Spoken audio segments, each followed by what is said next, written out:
Hi hello ನಮಸ್ಕಾರ ಎಲ್ಲರಿಗೂ. Welcome back to my ಚಾನಲ್ಗೆ ಎಲ್ಲರಿಗೂ ಸ್ವಾಗತ.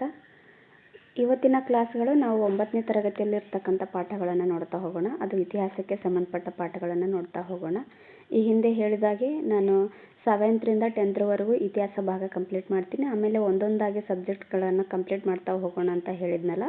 ಸೊ ಹಾಗಾಗಿ ಈ ಹಿಂದಿನ ಕ್ಲಾಸಲ್ಲಿ 8ನೇ ತರಗತಿಯ ಹಿಸ್ಟ್ರಿ ಪಾಠಗಳು ಎಲ್ಲ ಮುಕ್ತಾಯ ಆಯಿತು. ಸೊ ಅದಕ್ಕೆ ಇವತ್ತು 9th ಫಸ್ಟ್ ಭಾಗದಲ್ಲಿ ಇರ್ತಕ್ಕಂಥ ಪಾಠಗಳನ್ನು ನೋಡ್ತಾ ಹೋಗೋಣ. ಓಕೆ, ಕ್ಲಾಸ್ ಸ್ಟಾರ್ಟ್ ಮಾಡೋಣ ಬನ್ನಿ.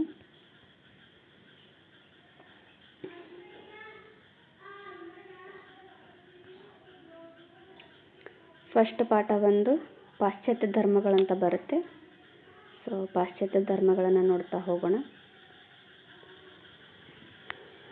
ಯಾರೆಲ್ಲ ನನ್ನ ಚಾನೆಲ್ನ ಸಬ್ಸ್ಕ್ರೈಬ್ ಮಾಡದೆ ನೋಡ್ತಾ ಇದ್ದೀರೋ ದಯವಿಟ್ಟು ಚಾನೆಲನ್ನು ಸಬ್ಸ್ಕ್ರೈಬ್ ಮಾಡ್ಕೊಳ್ಳಿ. ಹಾಗೆ ಈ ವಿಡಿಯೋ ನಿಮಗೆ ಇಷ್ಟ ಆಗ್ತಾ ಇದ್ದರೆ ನಿಮ್ಮ ಫ್ರೆಂಡ್ಸ್ಗಳ ಜೊತೆನೂ ಈ ವಿಡಿಯೋನ ಶೇರ್ ಮಾಡ್ಕೊಳ್ಳಿ, ಆಯಿತಾ? ಓಕೆ, ಫಸ್ಟ್ ಪಾಠ ಬಂದು ಪಾಶ್ಚಾತ್ಯ ಧರ್ಮಗಳಂತ ಬರುತ್ತೆ.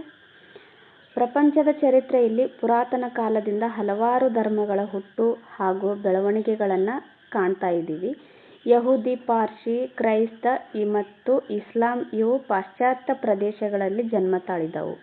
ಪಾಶ್ಚಾತ್ಯ ಪ್ರದೇಶಗಳಲ್ಲಿ ಯಾವ್ಯಾವ ಧರ್ಮಗಳು ಜನ್ಮ ತಾಳಿದವು ಅಂದರೆ ಯಹೂದಿ, ಪಾರ್ಸಿ, ಕ್ರೈಸ್ತ ಮತ್ತು ಇಸ್ಲಾಂ. ಇವುಗಳನ್ನು ಇಂಗ್ಲೀಷ್ನಲ್ಲಿ ಸೆಮೆಟಿಕ್ ರಿಲಿಜನ್ಗಳೆಂದು ಸಹ ಕರೀತಾರೆ. ಸೆಮೆಟಿಕ್ ರಿಲಿಜನ್ಗಳಂತಲೂ ಕರೀತಾರೆ ನೋಡಿ. ಇದಕ್ಕೆ ಈ ಪದ ನೆನಪಲ್ಲಿ ಇಟ್ಕೊಳ್ರಿ, ಯಾಕಂದರೆ ಇಂಪಾರ್ಟೆಂಟ್ ಆಗುತ್ತೆ. ಸೆಮೆಟಿಕ್ ರಿಲಿಜನ್ಗಳು ಯಾವುವು ಅಂತ ಕೇಳಬಹುದು ಎಕ್ಸಾಮ್ಗಳಲ್ಲಿ. ಸೊ ಹೀಗಾಗಿ ನೆನಪಲ್ಲಿ ಇಟ್ಕೊಳ್ರಿ. ಇವು ಜಗತ್ತಿನ ಅನೇಕ ರಾಷ್ಟ್ರಗಳಲ್ಲಿ ಹರಡಿಕೊಂಡಿವೆ. ಇವುಗಳಲ್ಲಿ ಕೆಲವು ಸಾಮಾನ್ಯ ಅಂಶಗಳನ್ನು ಗುರುತಿಸಬಹುದು. ಅಂದರೆ ಎಲ್ಲ ಧರ್ಮಗಳಲ್ಲೂ ಕೆಲವೊಂದಿಷ್ಟು ಸಾಮಾನ್ಯ ಅಂಶಗಳಿದ್ದಾವೆ. ಅವು ಈಗ ಇಲ್ಲಿ ಕೆಳಗಡೆ ಕೊಟ್ಟಿದ್ದಾರೆ, ನೋಡ್ತಾ ಹೋಗೋಣ. ಓಕೆ ನೋಡಿ, ಈ ಸಾರಿ TET ಏನೋ ಆನ್ಲೈನಲ್ಲಿ ನಡೀತಾ ಇದೆ ಅಂತ ಹೇಳ್ತಾ ಇದ್ದಾರೆ. ಪೇಪರ್ ಸ್ಟೇಟ್ಮೆಂಟ್ ಆಗಿದೆ ಅಂತಲೂ ಕೆಲವರು ಹೇಳ್ತಾ ಇದ್ದಾರೆ. ಸೊ ಈ ಸಾರಿ ಏನೋ ಆನ್ಲೈನ್ ಆಗುತ್ತೋ ಆಫ್ಲೈನ್ ಆಗುತ್ತೋ ಗೊತ್ತಿಲ್ಲ. ಬಟ್ ಬೇಗನೆ ಈ TET ಕಾಲ್ಫರ್ಮ್ ಮಾಡಬಹುದು. ಯಾಕಂದರೆ ಈ ಕೆಲವೊಂದಿಷ್ಟು ಪ್ರೊಸೀಜರ್ ಇದ್ವಲ್ಲ, ಅವೆಲ್ಲ ಮುಕ್ತಾಯ ಆಗಿದೆ ಇವಾಗ. ಸೊ ಹಾಗಾಗಿ TET ಮಾಡಬಹುದು. ಕೆಲವರೇನೋ CET ಮಾಡ್ತಾರಂತಾರೆ, ಕೆಲವರು ಇಲ್ಲ TET ನಡೆಸ್ತಾರ ಅಂತ ಹೇಳ್ತಾರೆ. ಸೊ ಯಾವುದು ಹೇಳ್ತಾರೋ, ಯಾವುದು ಫಸ್ಟಿಗೆ ಮಾಡ್ತಾರೋ ಏನೋ ಗೊತ್ತಿಲ್ಲ. ಒಟ್ಟಿನಲ್ಲಿ ಅದು ಕಾಲ್ಫರ್ಮ್ ಮಾಡೋಷ್ಟಿಗೆ ನಾವು ಪ್ರಿಪೇರ್ ಆಗಿ ಇದ್ಬಿಡೋಣ. ಓಕೆ, ಸ್ಟಾರ್ಟ್ ಮಾಡೋಣ ಬನ್ನಿ ಕ್ಲಾಸ್ನ. ಈ ಧರ್ಮಗಳಲ್ಲಿ ಕೆಲವು ಸಾಮಾನ್ಯ ಅಂಶಗಳನ್ನು ಇಲ್ಲಿ ಕೊಟ್ಟಿದ್ದಾರೆ ನೋಡಿ. ಏಕದೇವನಲ್ಲಿ ನಂಬಿಕೆ ಅಂದರೆ ಒಂದೇ ದೇವರಲ್ಲಿ ನಂಬಿಕೆ ಇರಬೇಕು ಅನ್ನೋದು ಇದರ ಅರ್ಥ ಆಗುತ್ತೆ. ದೇವರ ಸಂದೇಶಗಳು ದೇವದೂತ ಅಂದರೆ ಪ್ರವಾದಿಯ ಮೂಲಕ ವ್ಯಕ್ತವಾಗುವುದು ಎಂಬುದರಲ್ಲಿ ನಂಬಿಕೆ. ದೇವದೂತ ಅಂದ್ರೆ ಏನು? ಪ್ರವಾದಿಗಳಿರ್ತಾರಲ್ಲ, ಅವ್ರ ಮೂಲಕ ವ್ಯಕ್ತವಾಗುತ್ತೆ ಅನ್ನೋದರಲ್ಲಿ ನಂಬಿಕೆ ಇಡೋದು. ಆಮೇಲೆ ಪ್ರವಾದಿಯ ಚಿಂತನೆಗಳನ್ನು ಸಂಕಲಿಸಿದ ಪವಿತ್ರ ಗ್ರಂಥದ ಅನುಸರಣೆ ಮಾಡಬೇಕು ಅನ್ನೋದು ಇದೆ. ಅದರಲ್ಲಿ ಅನಿರ್ದಿಷ್ಟ ವಿಧಿ ನಿಷೇಧಗಳ ಪಾಲನೆ ಕೂಡ ಮಾಡಬೇಕು. ನಿರ್ದಿಷ್ಟ ಸ್ಥಳಗಳಲ್ಲಿ ಸಾಮೂಹಿಕ ಪ್ರಾರ್ಥನೆ ಮಾಡೋದು ಸಹ ಇಲ್ಲಿ ಕೊಟ್ಟಿದ್ದಾರೆ. ಸೊ ನಿಮಗಿದು ತಿಳಿದಿರಲಿ ಅಂತ ಕೊಟ್ಟಿದ್ದಾರೆ, ನೋಡ್ತಾ ಹೋಗೋಣ. ರಿಲಿಜನ್ ಪದಕ್ಕೆ ಸಂವಾದಿಯಾಗಿ ಧರ್ಮ ಎಂಬ ಪದವನ್ನು ಬಳಸುವುದು ವಾಡಿಕೆಯಾಗಿದೆ. ಈ ರಿಲಿಜನ್ ಅಂದರೆ ಧರ್ಮ ಅನ್ನೋದು ಅರ್ಥ ಆಗುತ್ತೆ ನೋಡಿ. ರಿಲಿಜನ್ ಪದದ ಸಂವಾದಿಯಾಗಿ ಧರ್ಮ ಅನ್ನೋ ಪದನ ಬಳಸ್ತಾ ಇದ್ದಾರೆ. ಓಕೆ, ಯಹೂದಿ ಧರ್ಮ ನೋಡ್ತಾ ಹೋಗೋಣ. ಯಹೂದಿ ನೋಡಿ, ಪ್ರವಾದಿ ಮೋಸೆಸ್ ಅಂತಿದ್ದಾರೆ. ಪಾಶ್ಚಾತ್ಯ ಜಗತ್ತಿನ ಅತ್ಯಂತ ಪ್ರಾಚೀನ ಧರ್ಮ ಎಂದರೆ ಯಹೂದಿ ಅಥವಾ ಜೂಡಾಯಿಸಮ್ ಅಂತ ಕರೀತಾರೆ. ಜೂಡಾಯಿಸಮ್ ಅಂದ್ರೂ ಒಂದೇ, ಯಹೂದಿ ಅಂದ್ರೂ ಒಂದೇ. ಇದರ ಅನುಯಾಯಿಗಳನ್ನು ಜೂಗಳು ಅಥವಾ ಯಹೂದ್ಯರು ಅಂತ ಕರೀತಾರೆ. ಯಹೂದ್ಯರ ಆದಿಮ ಭಾಷೆಯನ್ನು ಹಿಬ್ರೂ ಅಂತಲೂ ಕರೀತಾರೆ. ಈ ಯಹೂದಿಗಳ ಆದಿಮ ಭಾಷೆನ ಏನಂತ ಕರೀತಾರೆ? ಹಿಬ್ರೂ ಅಂತಲೂ ಕರೀತಾರೆ ನೋಡಿ. ಇವರ ದೇವರು ಯಾವೇ ಅಬ್ರಾಹಂ ಅಥವಾ ಎಬ್ರಾಹಂ ಇವರ ಮೂಲ ಪುರುಷ ಹಾಗೂ ಮೋಸೆಸ್ ಇವರ ಪ್ರವಾದಿಯಾಗಿರ್ತಾನೆ ನೋಡಿ. ಈ ಹಿಬ್ರೂಗಳ ದೇವರು ಯಾವೇ ಅಂತ ನೋಡಿ. ನಾನು ಈಗ ಏನೋ ಕಾಮನ್ ಆಗಿ ನಾವು ವರ್ಡ್ ಯೂಸ್ ಮಾಡ್ತೀವಲ್ಲ ಯಾವೇ ಆಗಲಿ ಅಂತ ಆ ಥರ ಅಂದ್ಕೊಂಡಿದ್ದೆ, ಬಟ್ ಅಲ್ಲ, ಇದು ಇವರ ದೇವರು ನೋಡಿ. ಇವರ ದೇವರು ಯಾವೇ. ಅಬ್ರಾಹಂ ಅಥವಾ ಎಬ್ರಾಹಂ ಇವರ ಮೂಲ ಪುರುಷ ಆಗಿರ್ತಾನೆ. ಮೂಲ ಪುರುಷ ಹಾಗೂ ಮೋಸೆಸ್ ಇವರ ಪ್ರವಾದಿಯಾಗಿರ್ತಾನೆ. ಈ ಧರ್ಮದ ತತ್ವಗಳು ಹಾಗೂ ಪರಂಪರೆಗಳು ಮುಂದೆ ಉಗಮಿಸಿದ ಕ್ರೈಸ್ತ ಮತ್ತು ಇಸ್ಲಾಂ ಧರ್ಮಗಳೆರಡಕ್ಕೂ ಬುನಾದಿಯಾಗಿದ್ದಾವೆ. ನೋಡಿ, ಯಹೂದಿ ಧರ್ಮದ ಪರಂಪರೆಗಳೇ ಕ್ರೈಸ್ತ ಮತ್ತು ಇಸ್ಲಾಂ ಧರ್ಮಕ್ಕೆ ಬುನಾದಿಯಾಗಿದ್ದಾವೆ. ನೋಡಿ, ತುಂಬ ಇಂಪಾರ್ಟೆಂಟ್, ಇದು ನೆನಪಲ್ಲಿ ಇಟ್ಕೊಳ್ರಿ. ಅಬ್ರಾಹಂನನ್ನ ಪ್ರಮುಖವಾಗಿ ಕಾಣುವ ಈ 3 ಧರ್ಮಗಳನ್ನು ಅಬ್ರಾಹಮೀಯ ಧರ್ಮಗಳೆಂದು ಸಹ ಕರೀತಾರೆ. ನೋಡಿ, ಅಬ್ರಾಹಮೀಯ ಧರ್ಮಗಳು ಅಂತಲೂ ಕರೀತಾರೆ. ಯಾವ 3 ಧರ್ಮಗಳನ್ನು? ಈ ಯಹೂದಿ, ಕ್ರೈಸ್ತ ಮತ್ತು ಇಸ್ಲಾಂ ಧರ್ಮಗಳನ್ನು ನೆನಪಲ್ಲಿ ಇಟ್ಕೊಳ್ರಿ. ಓಕೆ, ನೆಕ್ಸ್ಟು ಯಹೂದ್ಯರ ಇತಿಹಾಸ ಕೊಟ್ಟಿದ್ದಾರೆ. ಡೇವಿಡ್ ಎಂಬಾತನನ್ನು ಯಹೂದ್ಯರು ತಮ್ಮ ಆದಿ ದೊರೆ ಎಂದು ಭಾವಿಸುತ್ತಾರೆ. ಈತ ಶಕ್ತಿ ಮತ್ತು ಆಕಾರದಲ್ಲಿ ತನಗಿಂತ ಹಲವು ಪಟ್ಟು ದೊಡ್ಡವನಾದ ಗೋಲಾಯತ್ ಎಂಬಾತನನ್ನು ಸೋಲಿಸಿ ಯಹೂದ್ಯರಿಗೆ ಅರಸನಾದನು. ನೋಡಿ, ಈತ ಏನು ಡೇವಿಡ್ ಅಂತಿದ್ದಾನಲ್ಲ, ಈತನಿಗಿಂತನೂ ಶಕ್ತಿ ಮತ್ತು ಆಕಾರದಲ್ಲಿ ಹಲವು ಪಟ್ಟು ದೊಡ್ಡವನಾಗಿರ್ತಾನೆ. ಹಲವು ಪಟ್ಟು ದೊಡ್ಡವನಾಗಿರ್ತಕ್ಕಂಥ ಗೋಲಾಯತ್ನನ್ನ ಸೋಲಿಸಿ ಯಹೂದ್ಯರಿಗೆ ಅರಸನಾಗ್ತಾನೆ. ಯಾರು? ಡೇವಿಡ್. ನೆನಪಲ್ಲಿ ಇಟ್ಕೊಳ್ರಿ. ನೆಕ್ಸ್ಟು ಈತನ ಮಗ ಸಾಲೊಮನ್ ಎಂಬುವನು. ಈತ ಪ್ರಸಿದ್ಧ ದೊರೆಯಾಗಿ ದೀರ್ಘಕಾಲ ರಾಜ್ಯಭಾರ ಮಾಡ್ತಾನೆ. ಸಾಲೋಮ್ ತನ್ನ ರಾಜ್ಯದಲ್ಲಿ ಯಹೂದ್ಯರ ಮೊದಲ ದೇವಾಲಯವನ್ನು ಕಟ್ಟಿಸಿದ. ನೋಡಿ, ತನ್ನ ರಾಜ್ಯದಲ್ಲಿ ಯಹೂದ್ಯರ ಮೊದಲ ದೇವಾಲಯ ಕಟ್ಟಿಸಿದವರು ಯಾರು? ಸಾಲೊಮನ್. ಈತ ಡೇವಿಡ್ನ ಮಗನಾಗಿರ್ತಾನೆ. ಸಾಲೊಮನ್ ತೀರಿಕೊಂಡ ಮೇಲೆ ಯಹೂದಿ ರಾಜ್ಯವು 2 ಪ್ರಾಂತ್ಯಗಳಾಗಿ ಒಡೆದು ಹೋಯಿತು. ಇವುಗಳಲ್ಲಿ ಒಂದನ್ನು ಇಸ್ರೇಲ್ ಎಂದು ಕರೆದರೆ ಇನ್ನೊಂದನ್ನು ಜೂಡಾ ಎಂದು ಕರೆಯಲಾಯಿತು. ಇಸ್ರೇಲ್ ಮತ್ತು ಜೂಡಾಗಳಾಗಿ 2 ಪ್ರಾಂತ್ಯಗಳಾಗಿ ವಿಂಗಡಣೆಯಾಗುತ್ತೆ. ಇಸ್ರೇಲ್ ಹಾಗೂ ಜೂಡಾ ಪ್ರಾಂತ್ಯಗಳು ಮುಂದಿನ ಹಲವು ಶತಮಾನಗಳ ಕಾಲ ಒಂದಿಲ್ಲೊಂದು ಆಕ್ರಮಣಕ್ಕೆ ತುತ್ತಾಗುತ್ತಲೇ ಇದ್ದವು. ಹಾಗೂ ಈ ಆಕ್ರಮಣಗಳ ಪರಿಣಾಮವಾಗಿ ಯಹೂದಿಗಳು ಮಧ್ಯಪ್ರಾಚ್ಯದಲ್ಲಷ್ಟೇ ಅಲ್ಲದೆ ಯುರೋಪ್, ಏಷ್ಯಾ, ಆಫ್ರಿಕಾದಂತಹ ಸುತ್ತಮುತ್ತಲಿನ ಖಂಡಗಳಲ್ಲಿಯೂ ಚದುರಿ ನೆಲೆಸಬೇಕಾಯಿತು. ನೋಡಿ, ಇವ್ರ ಮೇಲೆ ನಿರಂತರವಾಗಿ ಆಕ್ರಮಣಗಳಾಗ್ತಾ ಇರೋದ್ರಿಂದ ಇವ್ರೇನು ಮಾಡ್ತಾರೆ? ಬೇರೆ ಬೇರೆ ಪ್ರದೇಶಕ್ಕೆ ವಲಸೆ ಹೋಗ್ತಾರೆ. ಮಧ್ಯಪ್ರಾಚ್ಯದಷ್ಟೇ ಅಲ್ಲ, ಯುರೋಪ್, ಏಷ್ಯಾ, ಆಫ್ರಿಕಾದಂಥ ಸುತ್ತಮುತ್ತಲ ಖಂಡ ಇರ್ತಾವಲ್ಲ, ಆ ಖಂಡಗಳಿಗೆ ವಲಸೆ ಹೋಗ್ತಾರೆ. ಹೀಗೆ ಯಹೂದ್ಯರ ನಾಗರಿಕತೆ ಎಂದರೆ ಅಸ್ತಿತ್ವಕ್ಕಾಗಿನ ಹೋರಾಟದ ಕಥೆಯಾಗಿತ್ತು.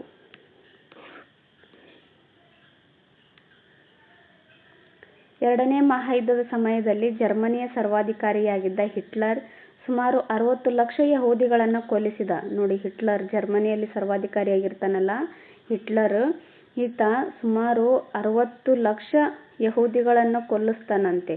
ನೋಡಿ, ಒಂದಲ್ಲ ಎರಡಲ್ಲ, 60 ಲಕ್ಷ ಯಹೂದಿಗಳನ್ನು ಕೊಲ್ಲಿಸ್ತಾನೆ ಈತ. ಎರಡನೇ ಮಹಾಯುದ್ಧ ಮುಗಿದ ಬಳಿಕ ವಿಶ್ವಸಂಸ್ಥೆಯ ನೆರವಿನೊಂದಿಗೆ ಯಹೂದಿಯರಿಗೆಂದೇ ಇಸ್ರೇಲ್ ಎಂಬ ರಾಷ್ಟ್ರವನ್ನು ನಿರ್ಮಿಸಿಕೊಡಲಾಯಿತು. ಎರಡನೇ ಮಹಾಯುದ್ಧ ಆದಮೇಲೆ ಈ ಯಹೂದಿಗಳನ್ನು ತುಂಬ ಕೊಲ್ತಾ ಇರ್ತಾರಲ್ಲ, ಹಾಗಾಗಿ ವಿಶ್ವಸಂಸ್ಥೆ ನೆರವಿನೊಂದಿಗೆ ಏನು ಮಾಡ್ತಾರೆ? ಈ ಯಹೂದಿಯರಿಗೆ ಮೀಸಲಾಗಿರೋ ಥರ ಇಸ್ರೇಲ್ ಎಂಬ ರಾಷ್ಟ್ರವನ್ನು ನಿರ್ಮಿಸಿಕೊಡ್ತಾರೆ. ಪ್ರಪಂಚದಾದ್ಯಂತ ಹರಡಿ ಹೋಗಿದ್ದ ಯಹೂದಿಯರಿಗೆ 3000 ವರ್ಷಗಳ ನಂತರ ತಮ್ಮದೆಂಬ ಮಾತೃಭೂಮಿ ಸಿಕ್ಕಿತು. ನೋಡಿ, ಎಷ್ಟು 3000 ವರ್ಷಗಳ ನಂತರ ತಮ್ಮದು ಅನ್ನೋ ಒಂದು ಭೂಮಿ ಸಿಗುತ್ತೆ ಅವರಿಗೆ. ಹಿಬ್ರೂ ಬೈಬಲ್ ಯಹೂದಿಗಳ ಮೂಲ ಪವಿತ್ರ ಗ್ರಂಥವಾಗಿತ್ತು. ಯಾವುದು? ಹಿಬ್ರೂ ಬೈಬಲ್ ಇವರ ಮೂಲ ಪವಿತ್ರ ಗ್ರಂಥ ಆಗಿರುತ್ತೆ. ಇದನ್ನು ಓಲ್ಡ್ ಟೆಸ್ಟ್ಮೆಂಟ್ ಎಂದು ಸಹ ಕರೀತಾರೆ. ನೋಡಿ, ಈ ಥರ ವರ್ಡ್ಸ್ ಕೊಡ್ತಾರಲ್ಲ, ತುಂಬಾ ಇಂಪಾರ್ಟೆಂಟ್ ಆಗ್ತವೆ. ಸೊ ನೆನಪಲ್ಲಿ ಇಟ್ಕೊಳ್ರಿ. ಓಲ್ಡ್ ಟೆಸ್ಟ್ಮೆಂಟ್ ಅಂತ ಕರೀತಾರೆ. ಯಾವುದಕ್ಕೆ? ಹಿಬ್ರೂ ಬೈಬಲ್ನ. ಇದರಲ್ಲಿ 3 ವಿಭಾಗಗಳಿದ್ದವು. 3 ವಿಭಾಗಗಳು ಯಾವ್ಯಾವು ಅಂತ ಕೇಳಿದಾಗ ಕಾನೂನು, ಬರಹಗಳು ಹಾಗೂ ಪ್ರವಾದಿ ಮೋಸೆಸರ ನುಡಿಗಳು ಅಂತ ಇರ್ತವೆ. ಈ ರೀತಿಯಾಗಿ 3 ಪ್ರಕಾರಗಳಾಗಿ ವಿಂಗಡಣೆ ಮಾಡಿರ್ತಾರೆ. ಇವು ವಿಧಿಸುವ 10 ಕಟ್ಟಳೆಗಳೆಂದರೆ ಇವೇನು 10 ಕಟ್ಟಳೆಗಳಿದ್ದಾವೆ. ಯಾವಂತಂದರೆ ಯಾವೇ ಹೊರತಾಗಿ ಬೇರೆ ದೇವರಿಲ್ಲ. ಅಂದರೆ ಯಾವೇನೇ ಇವರಿಗೆ ಪ್ರಮುಖ ದೇವರು. ಈತ ಒಬ್ಬನೇ ದೇವರು, ಈತನಿಗೆ ಬಿಟ್ಟು ಬೇರೆ ಯಾವ ದೇವರು ಇಲ್ಲ ಅನ್ನೋದು ಇದರ ಅರ್ಥ. ಆಮೇಲೆ ಮೂರ್ತಿ ಪೂಜೆ ಮಾಡೋ ಹಾಗಿಲ್ಲ, ದೇವರ ಹೆಸರಿಗೆ ಕಳಂಕ ತರೋ ಹಾಗಿಲ್ಲ. ಮತ್ತು ಸಬ್ಬತ್ ದಿನವನ್ನು ಪವಿತ್ರವೆಂದು ಕಾಣುವುದು, ತಂದೆ ತಾಯಿಯರನ್ನು ಗೌರವಿಸಬೇಕು. ನೆಕ್ಸ್ಟು ವ್ಯಭಿಚಾರ ಸಲ್ಲದು, ಅಂದರೆ ವ್ಯಭಿಚಾರ ಮಾಡೋ ಹಾಗಿಲ್ಲ, ಕಳ್ಳತನ ಮಾಡೋ ಹಾಗಿಲ್ಲ, ಕೊಲೆ ಮಾಡೋ ಹಾಗಿಲ್ಲ, ಸುಳ್ಳು ಹೇಳೋ ಹಾಗಿಲ್ಲ, ಅಸೂಯೆ ಪಡೋ ಹಾಗಿಲ್ಲ. ಇವೆಲ್ಲ ಏನಾಗಿದ್ದಾವೆ, ಈ ಹಿಬ್ರೂ ಬೈಬಲ್ನಲ್ಲಿ ಇರ್ತಕ್ಕಂಥ 10 ಕಟ್ಟಳೆಗಳಾಗಿದ್ದಾವೆ. ನೋಡಿ ಕೇಳ್ತಾರೆ, GPSTRಗೆ ಕೇಳ್ಬೋದು, ಹಿಬ್ರೂ ಬೈಬಲ್ನಲ್ಲಿ ಇರ್ತಕ್ಕಂಥ 10 ಕಟ್ಟಳೆಗಳು ಯಾವುವು ಅಂತ ಕೇಳ್ಬೋದು. ನೋಡಿ ತುಂಬ ಚೆನ್ನಾಗಿ ಕೊಟ್ಟಿದ್ದಾರಲ್ಲ ಪಾಯಿಂಟು, ಸೊ ಹಾಗಾಗಿ ಕೇಳಬಹುದು. ನೋಡಿ ನೆನಪಲ್ಲಿ ಇಟ್ಕೊಳ್ರಿ. ಇಲ್ಲಿ ಸಬ್ಬತ್ ಅಂತ ಕೊಟ್ಟಿದ್ದಾರೆ. ದೇವರು ಸೃಷ್ಟಿಕ್ರಿಯೆಯಿಂದ ವಿರಮಿಸಿದ ದಿನ ಶುಕ್ರವಾರ ಸಂಜೆಯಿಂದ ಶನಿವಾರ ಸಂಜೆಯವರೆಗಿನ ಅವಧಿ. ಸಬ್ಬತ್ ಅಂದ್ರೇನು, ದೇವರು ಸೃಷ್ಟಿಕ್ರಿಯೆಯಿಂದ ವಿರಮಿಸಿದ, ಅಂದರೆ ಸ್ವಲ್ಪ ವಿಶ್ರಾಂತಿ ತಗೊಳ್ಳೋ ದಿನ. ಸೃಷ್ಟಿ ಏನು ಮಾಡ್ತಾ ಇರ್ತಾನಲ್ಲ ಅದರಿಂದ ಸ್ವಲ್ಪ ವಿರಾಮ ತಗೊಳ್ಳೋ ದಿನ. ಅದು ಯಾವುದು ಅಂತ ಕೇಳಿದಾಗ ಶುಕ್ರವಾರದ ಸಂಜೆಯಿಂದ ಶನಿವಾರದ ಸಂಜೆಯವರೆಗೂ ಆತನ ವಿರಮಿಸೋ ದಿನ ಆಗಿರುತ್ತೆ.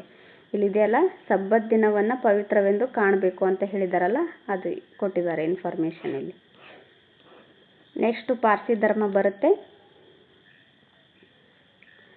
ಪಾರ್ಸಿ ಜರಾತುಷ್ಟ್ರ ಅಂತ ಬರ್ತಾರೆ. ಪಾರ್ಸಿ ಧರ್ಮವು ಪರ್ಷಿಯಾ ಅಂದರೆ ಇರಾನ್ದಲ್ಲಿ ಪ್ರಾರಂಭವಾದರೂ ಭಾರತದಲ್ಲಿ ತನ್ನದೇ ಆದ ಪ್ರಭಾವವನ್ನು ಹೊಂದಿದೆ. ಇರಾನ್ದಲ್ಲಿ ಇದೇನಾಗುತ್ತೆ, ಪ್ರಾರಂಭವಾಗುತ್ತೆ ಈ ಪಾರ್ಸಿ ಧರ್ಮ, ಆದರೂ ಸಹ ಭಾರತದಲ್ಲಿ ತನ್ನ ಪ್ರಭಾವವನ್ನು ಹೊಂದಿದೆ. ಮುಸಲ್ಮಾನರ ದಾಳಿಯ ಕಾಲದಲ್ಲಿ ಹಂತ ಹಂತವಾಗಿ ಅವರು ಭಾರತದಲ್ಲಿ ಬಂದು ನೆಲೆಸಿದರು. ವಿಶ್ವದ ಬೇರೆ ಯಾವುದೇ ಭಾಗಕ್ಕಿಂತ ಭಾರತದಲ್ಲಿ ಅತಿ ಹೆಚ್ಚು ಪಾರ್ಸಿ ಜನಾಂಗದವರು ನೆಲೆಸಿದ್ದಾರೆ ಎಂಬ ಅಂಶವು ಮುಖ್ಯವಾಗಿದೆ. ನೋಡಿ, ಭಾರತದಲ್ಲಿ ವಿಶ್ವದ ಬೇರೆ ಯಾವುದೇ ಭಾಗಕ್ಕಿಂತನೂ ಭಾರತದಲ್ಲೇ ಈ ಪಾರ್ಸಿ ಜನ ಹೆಚ್ಚಾಗಿ ಕಾಣಸಿಗ್ತಾರೆ ಅನ್ನೋದು ಇಲ್ಲಿ ಕೊಟ್ಟಿದ್ದಾರೆ. ಭಾರತದ ಅರ್ಥವ್ಯವಸ್ಥೆ, ಸೈನ್ಯ ಹಾಗೂ ಸ್ವಾತಂತ್ರ್ಯ ಚಳುವಳಿಯಲ್ಲಿ ಅವರ ಕೊಡುಗೆ ಅಪಾರವಾಗಿದೆ. ಅಂದರೆ ಇವರೇನು ಪಾರ್ಸಿಗಳು ಈ ಭಾರತದ ಅರ್ಥವ್ಯವಸ್ಥೆಗೆ, ಆಮೇಲೆ ಸೈನ್ಯಕ್ಕೆ ಹಾಗೂ ಸ್ವಾತಂತ್ರ್ಯ ಚಳುವಳಿಯಲ್ಲಿ ಇವರು ತುಂಬಾ ಪಾತ್ರ ವಹಿಸಿದ್ದಾರೆ ಅನ್ನೋದು ಇದರ ಅರ್ಥ ಆಗುತ್ತೆ. ಪಾರ್ಸಿ ಧರ್ಮವನ್ನು ಸ್ಥಾಪಿಸಿದವನು ಸಾಮಾನ್ಯ ಶಕ ಪೂರ್ವ 6ನೇ ಶತಮಾನದಲ್ಲಿದ್ದ ಜರಾತುಷ್ಟ್ರ ಅಂತ ಬರ್ತಾರೆ. ಇವರು ಸ್ಥಾಪನೆ ಮಾಡ್ತಾರೆ. ನೋಡಿ ಈ ಪಾರ್ಸಿ ಧರ್ಮವನ್ನು ಇಲ್ಲಿದ್ದಾರೆ ನೋಡಿ ಇವರು. ಈತನು ಇರಾನಿನ ಒಬ್ಬ ಪ್ರವಾದಿ ಹಾಗೂ ಧಾರ್ಮಿಕ ಸುಧಾರಕ ಆಗಿರ್ತಾರೆ. ಹೀಗಾಗಿ ಈ ಧರ್ಮವನ್ನು ಜುರಾಸ್ಟ್ರಿಯನ್ ಧರ್ಮ ಎಂದು ಸಹ ಕರೀತಾರೆ. ನೋಡಿ, ಈ ಪಾರ್ಸಿ ಧರ್ಮವನ್ನು ಜುರಾಸ್ಟ್ರಿಯನ್ ಧರ್ಮ ಅಂತಲೂ ಸಹ ಕರೀತಾರೆ. ನೋಡಿ, ಈ ಥರ ಕೀ ಪಾಯಿಂಟ್ಸು ನೀವು ಒಂದು ಕಡೆ ನೋಟ್ ಮಾಡ್ಕೊಂಡು ಇಟ್ಕೊಳ್ರಿ, ಯಾಕಂದ್ರೆ ಕನ್ಫ್ಯೂಸ್ ಆಗೋ ಸಾಧ್ಯತೆ ಇರುತ್ತೆ. ಸೊ ಅಹುರ್ ಮಜ್ದಾ ಇವರ ದೈವ ಆಗಿರ್ತಾರೆ. ಯಾರು ಇವರ ದೈವ? ಯಾರು? ಅಹುರ್ ಮಜ್ದಾ ಇವರ ದೈವ ಆಗಿದ್ದಾರೆ. ಉಪವಾಸ, ಬ್ರಹ್ಮಚರ್ಯ ಹಾಗೂ ನೈರ್ಮಲ್ಯತೆ ಇವರ ಆಚರಣೆಗಳಾಗಿದ್ದಾವೆ. ಪಾರ್ಸಿ ಧರ್ಮ ಪ್ರಾಚೀನ ವೈದಿಕಾಚರಣೆಗಳಿಗೆ ಹತ್ತಿರವಾಗಿದೆ. ಈ ಪ್ರಾಚೀನ ಯುಗದಲ್ಲಿ ಏನು ವೈದಿಕ ವಿಧಿವಿಧಾನಗಳನ್ನು ಆಚರಣೆಗಳನ್ನು ಆಚರಿಸ್ತಾ ಇದ್ರಲ್ಲ, ಅವುಗಳಿಗೆ ಈ ಪಾರ್ಸಿ ಧರ್ಮದ ಏನು ಆಚರಣೆಗಳು ಹತ್ತಿರವಾಗಿದ್ದಾವೆ ಅಂತ ಕೊಟ್ಟಿದ್ದಾರೆ. ಉದಾಹರಣೆಗೆ, ಒಳಿತು ಕೆಡುಕುಗಳ ನಡುವಿನ ಸಂಘರ್ಷದಲ್ಲಿ ಒಳಿತು ಗೆಲುವು ಸಾಧಿಸುವುದರಿಂದ ಮಾನವನು ಒಳಿತನ್ನೇ ಆಯ್ಕೆ ಮಾಡಿಕೊಳ್ಳಬೇಕು ಎಂಬುದು ಇವರ ನಂಬಿಕೆಯಾಗಿತ್ತು. ಅಂದರೆ ಒಳ್ಳೆಯದು ಮತ್ತು ಕೆಟ್ಟದ್ದು ನಡುವೆ ಏನಾದರೂ ಸಂಘರ್ಷ ನಡೆದ್ರೆ ಅದರಲ್ಲಿ ಒಳ್ಳೆಯದೇ ಗೆಲುವು ಸಾಧಿಸುತ್ತೆ. ಆದ್ದರಿಂದ ಎಲ್ಲ ಮಾನವರು ಒಳಿತನ್ನೇ ಮಾಡಬೇಕು, ಒಳಿತನ್ನೇ ಆಯ್ಕೆ ಮಾಡಿಕೊಳ್ಬೇಕು ಅನ್ನೋದು ಇವರ ನಂಬಿಕೆ ಆಗಿರುತ್ತೆ. ಇವರು ಸೂರ್ಯೋಪಾಸನೆಯು ಇದೇ ರೀತಿಯ ನಂಬಿಕೆಯಾಗಿದೆ. ಇವರ ಸೂರ್ಯೋಪಾಸನೆಯು ಇದೇ ನಂಬಿಕೆಯಲ್ಲಿ ಇದೆ. ಪಾರ್ಸಿಗಳ ಧರ್ಮಗ್ರಂಥವಾದ ಅವೆಸ್ತದಲ್ಲಿ ಬರುವ ಪದ್ಯ ಅಥವಾ ಶ್ಲೋಕ ರೂಪದ ಸಾಹಿತ್ಯವನ್ನು ಗಾಥಾ ಅಂತ ಕರೀತಾರೆ. ನೋಡಿ, ಪಾರ್ಸಿಗಳ ಧರ್ಮಗ್ರಂಥ ಯಾವುದು? ಅವೆಸ್ತ. ಪಾರ್ಸಿಗಳ ಧರ್ಮಗ್ರಂಥ ಅವೆಸ್ತ. ಈ ಅವೆಸ್ತದಲ್ಲಿ ಬರುವ ಪದ್ಯ ಅಥವಾ ಶ್ಲೋಕ ರೂಪದ ಸಾಹಿತ್ಯವನ್ನು ಏನಂತ ಕರೀತಾರೆ? ಗಾಥಾ ಅಂತ ಕರೀತಾರೆ. ಓಕೆ. ಹಾಗೆಯೇ ಪೂಜೆ, ಆರಾಧನೆ, ಆಚರಣೆಗಳಿಗೆ ಸಂಬಂಧಿಸಿದ ಭಾಗವನ್ನು ಯಶ್ನ ಅಂತ ಕರೀತಾರೆ. ನೋಡಿ, ನೋಡಿ, ಇನ್ನೊಂದ್ಸತಿ ನೆನಪಲ್ಲಿ ಇಟ್ಕೊಳ್ರಿ. ಇವರ ಗ್ರಂಥ ಯಾವುದು? ಅವೆಸ್ತ. ಇಲ್ಲಿರ್ತಕ್ಕಂಥ ಪದ್ಯ ಅಥವಾ ಶ್ಲೋಕ ರೂಪದ ಸಾಹಿತ್ಯವನ್ನು ಗಾಥಾ ಅಂತ ಕರೀತಾರೆ. ಹಾಗೆಯೇ ಪೂಜೆ, ಆರಾಧನೆ, ಆಚರಣೆಗಳಿಗೆ ಸಂಬಂಧಿಸಿದ ಭಾಗವನ್ನು ಯಶ್ನ ಅಂತ ಕರೀತಾರೆ. ನೋಡಿ, ಈ ಥರ ಹೇಳಿಕೆ ರೂಪದಲ್ಲಿ ಕೊಡಬಹುದು, ಹೊಂದಿಸಿ ಬರೆಯಿರಿ ಥರ ಕೊಡ್ಬೋದು, ನೆನಪಲ್ಲಿ ಇಟ್ಕೊಳ್ರಿ. ಇವೆಲ್ಲವೂ ಸಂಸ್ಕೃತ ಮೂಲದ ಪದಗಳು ಎನ್ನುವುದನ್ನು ಗಮನಿಸಬಹುದು. ಇವರು ಪರ್ಷಿಯನ್ನರಿದಾವಲ್ಲ, ಇವೇನು ಅವೆಸ್ತ ಆಗಿರ್ಬೋದು, ಗಾಥಾ, ಯಶ್ನ, ಇವೆಲ್ಲ ಏನು ಈ ಸಂಸ್ಕೃತ ಮೂಲದ ಪದಗಳು ಅನ್ನೋದು ಕೊಟ್ಟಿದ್ದಾರೆ ಇಲ್ಲಿ. ಓಕೆ, ನೆಕ್ಸ್ಟ್ ಕ್ರೈಸ್ತ ಧರ್ಮ ಬರುತ್ತೆ. ಕ್ರಿಶ್ಚಿಯಾನಿಟಿ ಅಂತಾರೆ. ಜೀಸಸ್ ಅಂದರೆ ಯೇಸುರ ಜನನ ಸ್ಥಳವು ಜುಡಿಯಾ ಪ್ರಾಂತ್ಯಕ್ಕೆ ಸೇರಿದ ಜೆರುಸೆಲಂನಿಂದ 5 ಕಿಲೋಮೀಟರ್ ದೂರದಲ್ಲಿರುವ ಬೆತ್ಲೆಹೇಮ್ ಎಂಬಲ್ಲಿ ಆಗುತ್ತೆ. ನೋಡಿ, ಜೀಸಸ್ರ ಜನ್ಮಸ್ಥಳ ಯಾವುದು? ಬೆತ್ಲೆಹೇಮ್ ಅಂತೀವಿ. ಇದು ಎಲ್ಲಿದೆ? ಈ ಜುಡಿಯಾ ಪ್ರಾಂತ್ಯಕ್ಕೆ ಸೇರಿದ ಜೆರುಸೆಲಂ ಇರುತ್ತಲ್ಲ, ಈ ಜೆರುಸೆಲಮಿಂದ 5 ಕಿಲೋಮೀಟರ್ ದೂರದಲ್ಲಿ ಈ ಪ್ರಾಂತ್ಯ ಇರುತ್ತೆ, ಬೆತ್ಲೆಹೇಮ್ ಎಂಬಲ್ಲಿ. ಜೀಸಸ್ರು ಜೋಸೆಫ್ ಮತ್ತು ಮೇರಿ ಎಂಬ ಬಡ ದಂಪತಿಗಳ ಏಕೈಕ ಪುತ್ರ ಆಗಿರ್ತಾರೆ. ಯೇಸು ಕ್ರೈಸ್ತರ ಆರಂಭಿಕ ಜೀವನದ ಬಗ್ಗೆ ಹೆಚ್ಚಾಗಿ ತಿಳಿದು ಬಂದಿಲ್ಲ. ಜೀಸಸ್ ಅರಾಮಿಕ್ ಮತ್ತು ಸೆಮೆಟಿಕ್ ಭಾಷೆಗಳನ್ನು ಬಲ್ಲವರಾಗಿದ್ದರು. ಯಾರು? ಜೀಸಸ್ರು ಅರಾಮಿಕ್ ಮತ್ತು ಸೆಮಿಟಿಕ್ ಭಾಷೆಗಳನ್ನು ಆಡ್ತಾ ಇದ್ರು. ಇದೇ ಸಮಯದಲ್ಲಿ ಯಹೂದಿಗಳು ತಮ್ಮನ್ನು ಕಷ್ಟಗಳಿಂದ ರಕ್ಷಿಸುವ ಮಸೀಹ ಅಥವಾ ಮಹಾರಕ್ಷಕನ ಆಗಮನವನ್ನು ನಿರೀಕ್ಷಿಸ್ತಾ ಇದ್ರು. ಅಲ್ಲೇನೋ ಯಹೂದಿಗಳಿಗೆ ತುಂಬ ಕಷ್ಟ ಕೊಡ್ತಾ ಇರ್ತಾರಲ್ಲ ಜನ, ಅವುಗಳಿಂದ ನಮಗೆ ಮುಕ್ತಿ ಸಿಗುತ್ತೆ, ಆ ಮುಕ್ತಿ ಕೊಡಿಸ್ತಕ್ಕಂಥ ಒಬ್ಬ ವ್ಯಕ್ತಿ ನಮ್ಗೆ ಬರ್ತಾನೆ ಅನ್ನೋದು ಇವರಲ್ಲಿ ನಂಬಿಕೆ ಇರುತ್ತೆ. ಮಸೀಹ ಅಥವಾ ಮಹಾರಕ್ಷಕನ ಆಗಮನ ಆಗುತ್ತೆ ಅಂತ ನಿರೀಕ್ಷೆಯಲ್ಲಿರ್ತಾರೆ ಅವರು. ಈ ಆಗಮನದ ಕಲ್ಪನೆ ಜಾನ್ ಎಂಬ ವ್ಯಕ್ತಿಯದಾಗಿತ್ತು. ಜಾನ್ ಮೂಲತಃ ಧಾರ್ಮಿಕ ಪ್ರವರ್ತಕರಾಗಿದ್ರು. ತಮ್ಮ ಬಳಿಗೆ ಬರುವ ವ್ಯಕ್ತಿಗಳಿಗೆ ದೀಕ್ಷಾ ಸ್ನಾನ ಮಾಡಿಸುವುದರ ಮೂಲಕ ದೀಕ್ಷೆ ನೀಡ್ತಾ ಇದ್ರು. ಯಾರು? ಜಾನ್. ಯೇಸುಕ್ರಿಸ್ತರು ಸಹ ಜಾನ್ನಿಂದ ದೀಕ್ಷಾ ಸ್ನಾನಕ್ಕೆ ಒಳಗಾದರು.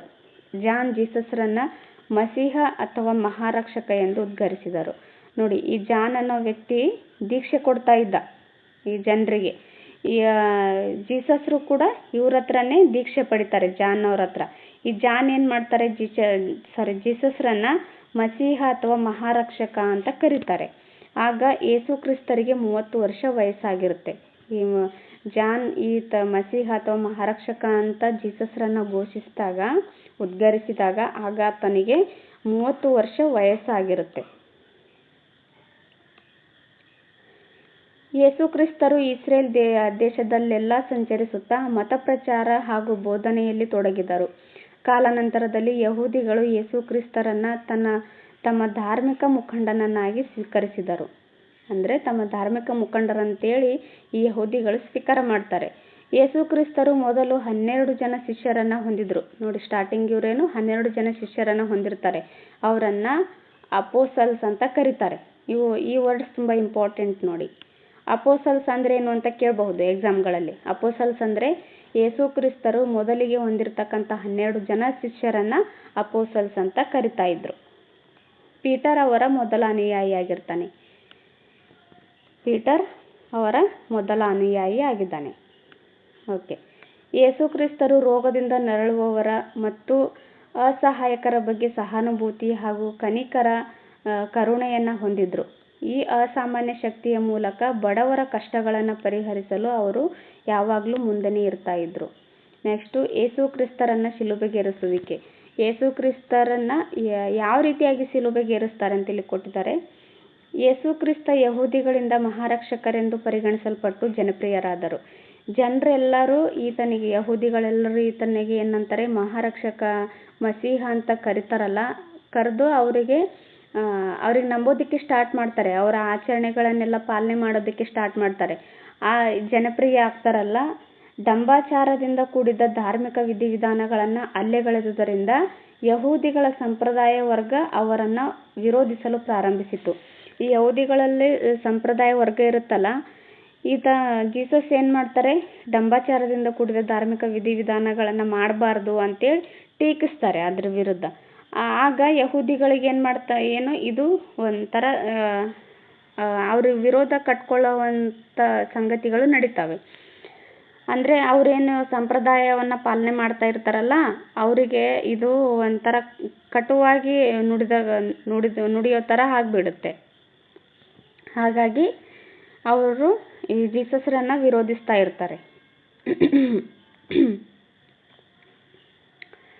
ಓಕೆ, ಈ ಎಲ್ಲ ಕಾರಣಗಳಿಂದ ಯೇಸುಕ್ರಿಸ್ತರು ಜೆರುಸಲೆಮ್ಗೆ ಭೇಟಿ ನೀಡಿದಾಗ ಯಹೂದಿಗಳು ಅವರನ್ನು ಬಂಧಿಸಿ ರೋಮ್ನ ರಾಜ್ಯಪಾಲನ ವಶಕ್ಕೆ ಒಪ್ಪಿಸಿದರು.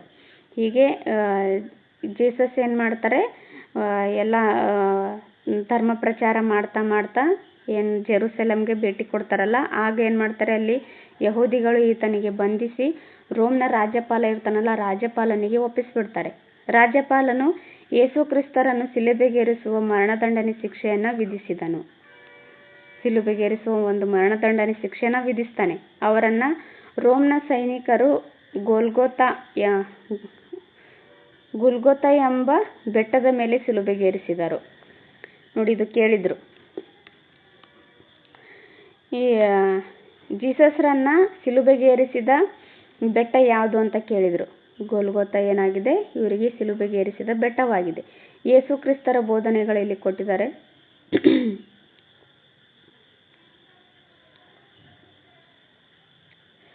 ಒಂದು ನಿಮಿಷ. ಓಕೆ, ಕ್ರಿಸ್ತರ ಬೋಧನೆಗಳು ಅತ್ಯಂತ ಸರಳ ಹಾಗೂ ಸುಲಭವಾಗಿ ಅನುಸರಿಸಬಲ್ಲವಾಗಿದ್ದವು. ಇವರು ಅತ್ಯಂತ ಸರಳವಾಗಿ ಸುಲಭವಾಗಿರ್ತಕ್ಕಂಥ ಬೋಧನೆಗಳನ್ನೇ ಬೋಧಿಸ್ತಾ ಇದ್ರು ಯೇಸು ಕ್ರಿಸ್ತರು. ಅವುಗಳು ಕಥೆ ಅಥವಾ ದೃಷ್ಟಾಂತಗಳ ಮೂಲಕ ಬೋಧಿಸಲ್ಪಟ್ಟವು. ಅವರ ಬೋಧನೆಗಳು ಇಲ್ಲಿದ್ದಾವೆ ನೋಡಿ. ದೇವರು ಒಬ್ಬನೇ, ದಯಾಮಯನಾದ ದೇವರು ಸರ್ವ ಜೀವರಾಶಿಗಳ ತಂದೆಯಾಗಿರ್ತಾನೆ. ಪ್ರತಿಯೊಬ್ಬರಲ್ಲಿ ಸಹೋದರತ್ವ ಭಾವನೆ ಇರಬೇಕು. ನಾವು ಕಷ್ಟದಲ್ಲಿರುವವರನ್ನು ಪ್ರೀತಿಸಿದರೆ ದೇವರು ನಮ್ಮನ್ನು ಪ್ರೀತಿಸಿದಂತೆ. ಆಮೇಲೆ ಪರರಿಂದ ಯಾವುದನ್ನು ಬಯಸದೆ ನಾವು ಅವರ ಸೇವೆಯನ್ನು ಮಾಡಬೇಕು. ಹಾಗೆ ಮಾನವನ ಸೇವೆಯು ದೇವರ ಸೇವೆಗೆ ಸಮಾನವಾದುದಾಗಿದೆ ಅಂತ ಇವರು ಹೇಳ್ತಾರೆ. ಹಾಗೆಯೇ ಮಾನವನು ತನ್ನ ತಪ್ಪಿಗೆ ಪಶ್ಚಾತ್ತಾಪ ಪಟ್ಟರೆ ಅದಕ್ಕೆ ದೇವರಿಂದ ಕ್ಷಮಾಪಣೆ ಇದೆ. ನೋಡಿ, ಈ ಮನುಷ್ಯರು ಏನಾದರೂ ಏನೋ ತಿಳಿದೇನೋ ಏನೋ ಒಂದು ತಪ್ಪು ಮಾಡಿರ್ತಾರೆ. ಆ ತಪ್ಪಿಗೆ ಅವರಿಗೆ ಪ್ರಾಯಶ್ಚಿತ್ತ ಕಾಡುತ್ತಲ್ಲ, ಅದರಿಂದ ಏನಾಗುತ್ತೆ, ದೇವರಿಂದ ಕ್ಷಮಾಪಣೆ ಸಿಗುತ್ತೆ ಅಂತ ಇಲ್ಲಿ ಕೊಟ್ಟಿದ್ದಾರೆ. ನಿನ್ನ ಶತ್ರುವನ್ನು ನೀನು ಪ್ರೀತಿಸು, ನಿನಗೆ ಕೆಟ್ಟದ್ದನ್ನು ಬಯಸುವವರಿಗೆ ನೀನು ಒಳ್ಳೆಯದನ್ನು ಬಯಸು ಅಂತ ಈ ರೀತಿಯಾದ ಉಪದೇಶಗಳನ್ನು ಯೇಸು ಕ್ರಿಸ್ತರು ಮಾಡ್ತಾರೆ. ಓಕೆ, ನೆಕ್ಸ್ಟ್ ನೋಡೋಣ. ಹೀಗೆ ಅವರ ಬೋಧನೆಗಳು ಪ್ರೀತಿ, ಸೇವೆ ಹಾಗೂ ಭ್ರಾತೃತ್ವದಂತಹ ಉತ್ಕೃಷ್ಟ ವಿಚಾರಗಳನ್ನು ತಮ್ಮ ತಳಹದಿಯನ್ನಾಗಿ ಇವರು ಹೊಂದಿದ್ರು. ಕ್ರೈಸ್ತ ಧರ್ಮ ಪ್ರಚಾರವನ್ನು ನೋಡೋಣ. ಯೇಸು ಕ್ರಿಸ್ತರು ಶಿಲುಬೆಗೇರಿಸಿದ ನಂತರ ಅವರ ಅನುಯಾಯಿಗಳಿಗೆ ಕಿರುಕುಳ ನೀಡಲಾಯಿತು. ಈ ಯೇಸು ಕ್ರಿಸ್ತರನ್ನು ನಂಬ್ಕೊಂಡಿರ್ತಾರಲ್ಲ, ಅವರ ಅನುಯಾಯಿಗಳಿಗೆ ಕಿರುಕುಳ ನೀಡ್ತಾ ಇರ್ತಾರೆ. ಕೆಲವರನ್ನು ಶಿಲುಬೆಗೇರಿಸ್ತಾರೆ. ಆಮೇಲೆ ಚಕ್ರವರ್ತಿಯಾದ ಕಾನ್ಸ್ಟಂಟೈನನ ಆಳ್ವಿಕೆಯ ಅವಧಿಯಲ್ಲಿ ಕ್ರೈಸ್ತ ಧರ್ಮವು ರೋಮ್ನ ರಾಜ್ಯ ಧರ್ಮವಾಯಿತು. ಕಾನ್ಸ್ಟಂಟೈನ್ ಅಂತೇಳಿ ಚಕ್ರವರ್ತಿ ಆಳ್ವಿಕೆ ಮಾಡ್ತಾ ಇರ್ತಾನೆ. ಈತನ ಟೈಮಲ್ಲಿ ಏನಾಗುತ್ತೆ, ಈ ಕ್ರೈಸ್ತ ಧರ್ಮ ಈ ರೋಮ್ನ ರಾಜ್ಯದ ಧರ್ಮವಾಗುತ್ತೆ. ನಂತರ ಈ ಧರ್ಮ ಯುರೋಪಿನಾದ್ಯಂತ ಹರಡುತ್ತೆ. ಇಂದು ಚರ್ಚ್ಗಳು ಪ್ರಪಂಚದ ತುಂಬೆಲ್ಲ ಇದ್ದು ಹೆಚ್ಚು ಜನರ ಸದಸ್ಯತ್ವವನ್ನು ಹೊಂದಿದೆ. ಬೈಬಲ್ ಕ್ರೈಸ್ತ ಧರ್ಮದ ಪವಿತ್ರ ಗ್ರಂಥವಾಗಿದೆ. ಇದು ಇಂಪಾರ್ಟೆಂಟ್. ಕ್ರೈಸ್ತ ಧರ್ಮದ ಪವಿತ್ರ ಗ್ರಂಥ ಯಾವುದು? ಬೈಬಲ್. ಓಕೆ, ನೆಕ್ಸ್ಟ್ ನೋಡೋಣ. ನೆಕ್ಸ್ಟ್ ಇಸ್ಲಾಂ ಧರ್ಮ ಬರುತ್ತೆ. ಕ್ರೈಸ್ತ ಧರ್ಮದ ಪಂಗಡಗಳು. 16ನೇ ಶತಮಾನದವರೆಗೂ ರೋಮನ್ ಕ್ಯಾಥೋಲಿಕರ ಹಿಡಿತದಲ್ಲಿದ್ದ ಕ್ರೈಸ್ತ ಧರ್ಮ ಹೊಸ ಕವಲುಗಳಿಗೆ ಕಾರಣವಾಯಿತು. ಕ್ರಮೇಣ ಜನಸಾಮಾನ್ಯರಿಂದ ಮತ್ತು ಕ್ರೈಸ್ತ ಬೋಧನೆಗಳಿಂದ ದೂರ ಸರಿಯಿತು. ಚರ್ಚ್ಗಳಲ್ಲಿ ಪುರೋಹಿತರು ಮತ್ತು ಭೂಮಾಲೀಕರು ಮೆರೆಯಲಾರಂಭಿಸಿದರು. ಧರ್ಮ ಜನರ ವಿರೋಧಕ್ಕೆ ಗುರಿಯಾಯಿತು. ಈ ಹಿನ್ನೆಲೆಯಲ್ಲಿ ಮಾರ್ಟಿನ್ ಲೂಥರ್ ನೇತೃತ್ವದಲ್ಲಿ ಜರ್ಮನಿಯಲ್ಲಿ ಸುಧಾರಣಾ ಚಳವಳಿ ಪ್ರಾರಂಭವಾಗುತ್ತೆ. ಪ್ರೊಟೆಸ್ಟೆಂಟ್ ಎನ್ನುವ ಹೊಸ ಪಂಗಡವು ಸೃಷ್ಟಿಯಾಯಿತು. ಇದರಿಂದ ಕ್ರೈಸ್ತ ಧರ್ಮವು ಎರಡು ಪಂಗಡಗಳಾಗುತ್ತೆ. ಯಾವುದಂದ್ರೆ ಕ್ಯಾಥೋಲಿಕ್, ಆಮೇಲೆ ಪ್ರೊಟೆಸ್ಟೆಂಟ್. ನೋಡಿ, ಯಾವುದೇ ಧರ್ಮ ಆದರೂ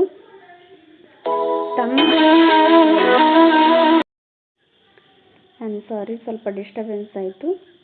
ನೋಡಿ, ಯಾವುದೇ ಧರ್ಮ ಆಗಲಿ ತಮ್ಮ ಒಳ ಜಗಳಗಳಿಂದ ಅಥವಾ ತಮ್ಮ ಏನೋ ಕೆಲವೊಂದಿಷ್ಟು ವಿಚಾರಗಳಿಂದ ಏನಾಗುತ್ತೆ, ಇಬ್ಬಾಗವಾಗ್ತಾ ಇರ್ತವೆ. ಅದೇ ರೀತಿಯಾಗಿ ಕ್ರೈಸ್ತ ಧರ್ಮದಲ್ಲೂ ಸಹ 16ನೇ ಶತಮಾನದವರೆಗೂ ಈ ರೋಮನ್ ಕ್ಯಾಥೋಲಿಕ್ರ ಅಧೀನದಲ್ಲಿ ಇರುತ್ತೆ, ಹಿಡಿತದಲ್ಲಿ ಇರುತ್ತೆ ಕ್ರೈಸ್ತ ಧರ್ಮ. ಇದೇನಾಗುತ್ತೆ, ಹೊಸ ಕವಲು ಒಡೆಯೋದಕ್ಕೆ ಕಾರಣ ಆಗುತ್ತೆ. ಯಾಕಂದರೆ 16ನೇ ಶತಮಾನದವರೆಗೂ ಇವರೇ ತಮ್ಮ ಹಿಡಿತದಲ್ಲಿ ಇಟ್ಕೊಂಡಿರ್ತಾರಲ್ಲ. ಹಾಗಾಗಿ ಕ್ರಮೇಣ ಏನಾಗುತ್ತೆ, ಜನಸಾಮಾನ್ಯರಿಂದ ಆಮೇಲೆ ಕ್ರೈಸ್ತ ಬೋಧನೆಗಳಿಂದ ಕೆಲವೊಂದಿಷ್ಟು ದೂರ ಸರಿದು ಚರ್ಚ್ಗಳಲ್ಲೇ ಪುರೋಹಿತರು ಮತ್ತು ಭೂಮಾಲೀಕರು ಏನು ಮಾಡ್ತಾರೆ, ತುಂಬ ವೈಭೋಗದಿಂದ ಮೆರೆಯಲಾರಂಭಿಸ್ತಾರೆ. ಇದು ಧರ್ಮ ಏನೋ ಜನರ ವಿರೋಧಕ್ಕೆ ಇದು ಗುರಿಯಾಗುತ್ತೆ. ಈ ನೆಲೆಯಲ್ಲಿ ಏನಾಗುತ್ತೆ, ಮಾರ್ಟಿನ್ ಲೂಥರ್ ನೇತೃತ್ವದಲ್ಲಿ ಜರ್ಮನಿಯಲ್ಲಿ ಸುಧಾರಣಾ ಚಳವಳಿಗಳು ಪ್ರಾರಂಭವಾಗ್ತವೆ. ಯಾರು? ಮಾರ್ಟಿನ್ ಲೂಥರ್ನ ನೇತೃತ್ವದಲ್ಲಿ. ಅದಕ್ಕಾಗಿ ಇಲ್ಲೇನಾಗುತ್ತೆ, ಇದರಿಂದ ಕ್ರೈಸ್ತ ಧರ್ಮ 2 ಪಂಗಡಗಳಾಗಿ ಒಡೆದು ಹೋಗುತ್ತೆ. ಒಂದು ಕ್ಯಾಥೋಲಿಕರು ಆಮೇಲೆ ಇನ್ನೊಂದು ಪ್ರೊಟೆಸ್ಟೆಂಟರು ಅಂತೇಳಿ 2 ಪಂಗಡಗಳಾಗ್ತವೆ. ಓಕೆ, ನೆಕ್ಸ್ಟ್ ನೋಡೋಣ. ಇಸ್ಲಾಂ ಧರ್ಮದ ಬಗ್ಗೆ ನೋಡ್ತಾ ಹೋಗೋಣ. ಇಸ್ಲಾಂ ಧರ್ಮ ಪ್ರಾರಂಭವಾದುದು ಅರೇಬಿಯಾ ದೇಶದಲ್ಲಿ. ಇಸ್ಲಾಂ ಧರ್ಮ ಎಲ್ಲಿ ಪ್ರಾರಂಭವಾಗುತ್ತೆ? ಅರೇಬಿಯಾ ದೇಶದಲ್ಲಿ. ಇದು ಪಶ್ಚಿಮ ಏಷ್ಯಾದ ಒಂದು ಪರ್ಯಾಯ ದ್ವೀಪವಾಗಿದೆ. ಪಶ್ಚಿಮ ಏಷ್ಯಾದ ಐತಲ್ಲ, ಈ ಪಶ್ಚಿಮ ಏಷ್ಯಾದ ಒಂದು ಪರ್ಯಾಯ ದ್ವೀಪವಾಗಿರುತ್ತೆ ಅರೇಬಿಯಾ. ಈ ಪ್ರದೇಶ ಮರುಭೂಮಿಯಾಗಿದ್ದು ವ್ಯವಸಾಯಕ್ಕೆ ವ್ಯವಸಾಯಕ್ಕೆ ಯೋಗ್ಯವಾಗಿರೋದಿಲ್ಲ. ಯಾಕಂದರೆ ಇಲ್ಲಿ ಮರುಭೂಮಿ ಇರುತ್ತಲ್ಲ, ಹಾಗಾಗಿ ವ್ಯವಸಾಯಕ್ಕೆ ಯೋಗ್ಯವಾಗಿರೋದಿಲ್ಲ. ಇದರಿಂದಾಗಿ ಅರಬ್ಬರು ವಲಸೆಗಾರರಾಗಿ ಎಲ್ಲಿ ಫಲವತ್ತಾದ ಭೂಮಿ ಮತ್ತು ನೀರು ದೊರಕುತ್ತೋ ಅಲ್ಲಿ ನೆಲೆಸ್ತಾ ಇರ್ತಾರೆ. ಈ ರೀತಿ ನೆಲೆಸಿದ ಪ್ರದೇಶಗಳೇ ಮೆಕ್ಕಾ ಮತ್ತು ಮದೀನಾಗಳಾಗಿದ್ದಾವೆ. ಮೆಕ್ಕಾ ಮತ್ತು ಮದೀನಾಗಳು. ಪ್ರವಾದಿ ಮಹಮ್ಮದ್ ಪೈಗಂಬರರು ಇಸ್ಲಾಂ ಧರ್ಮದ ಪ್ರವರ್ತಕರಾಗಿರ್ತಾರೆ. ಮಹಮ್ಮದ್ ಪೈಗಂಬರರು ಇಸ್ಲಾಂ ಧರ್ಮದ ಪ್ರವರ್ತಕರು. ಇವರು 570ರಲ್ಲಿ ಮೆಕ್ಕಾದಲ್ಲಿ ಜನಿಸ್ತಾರೆ. ಇವರ ತಂದೆ ಅಬ್ದುಲ್ಲಾ ಹಾಗೂ ತಾಯಿ ಅಮೀನಾ, ತಂದೆ ಅಬ್ದುಲ್ಲಾ. ಇವರು ಜನಿಸಿದ ಕೆಲವೇ ತಿಂಗಳುಗಳ ಮುಂಚೆ ತಂದೆ ಮರಣ ಹೊಂದ್ತಾರೆ. ಅವರು 6ನೇ ವಯಸ್ಸಿನಲ್ಲಿ ತಾಯಿಯನ್ನು ಸಹ ಕಳೆದುಕೊಳ್ತಾರೆ. ನೋಡಿ, ಇವರು 6ನೇ ವಯಸ್ಸಿದ್ದಾಗ ತಾಯಿಯನ್ನು ಕಳೆದುಕೊಳ್ತಾರೆ. ಇವರು ಹುಟ್ಟೋಕ್ಕಿಂತ ಕೆಲವು ತಿಂಗಳುಗಳ ಮುಂಚೆನೆ ತಂದೆಯನ್ನು ಸಹ ಕಳೆದುಕೊಂಡಿರ್ತಾರೆ. ಇದರಿಂದಾಗಿ ಚಿಕ್ಕಪ್ಪನ ಆಶ್ರಯಲ್ಲಿ ಇವರು ಬೆಳೀತಾರೆ. ಮೂಲತಃ ಚಿಕ್ಕಪ್ಪನು ವ್ಯಾಪಾರಿಯಾಗಿರ್ತಾನೆ. ಕೆಲಸದ ನಿಮಿತ್ತ ಅನೇಕ ದೂರದ ಸ್ಥಳಗಳಿಗೆ ಪ್ರಯಾಣ ಮಾಡಬೇಕಾಗಿರುತ್ತೆ ಅವರಿಗೆ. ಈ ಸಂದರ್ಭದಲ್ಲಿ ಮಹಮ್ಮದರು ಸಹ ಪ್ರಯಾಣಿಕರಾಗಿರ್ತಾರೆ ಅವ್ರ ಜೊತೆ. ಕಾಲಾನಂತರದಲ್ಲಿ ಒಬ್ಬ ಶ್ರೀಮಂತ ವಿಧವೆಯಾಗಿದ್ದ ಖದೀಜಾ ಬಳಿ ಸೇವಾ ನೌಕರಿಗೆ ಮಹಮ್ಮದರು ಸೇರಿದರು. ನೋಡಿ, ಇದು ಕೇಳಿದ್ರು. ಖದೀಜಾ ಬಳಿ ಇವ್ರೇನು ಮಾಡ್ತಾರೆ, ನೌಕರಿಗೆ ಸೇರ್ತಾರೆ. ಮುಂದೆ ಏನಾಗುತ್ತೆ, ಆ ವಿಧವೆಯೊಂದಿಗೆ ವಿವಾಹವಾಗ್ತಾರೆ. ಅವರಿಗೆ 2 ಪುತ್ರರು ಹಾಗೂ 4 ಪುತ್ರಿಯರು ಇದ್ದರು. ಇವರು ಯಾರನ್ನ ವಿವಾಹವಾಗ್ತಾರೆ? ಮಹಮ್ಮದ್ ಪೈಗಂಬರರು ಖದೀಜಾ ಎಂಬ ವಿಧವೆಯನ್ನ ಮದುವೆ ಆಗ್ತಾರೆ. ಅವರಿಗೆ 2 ಪುತ್ರರಿರ್ತಾರೆ, ಆಮೇಲೆ 4 ಪುತ್ರಿಯರು ಇರ್ತಾರೆ. ನೋಡಿ. Okay, next.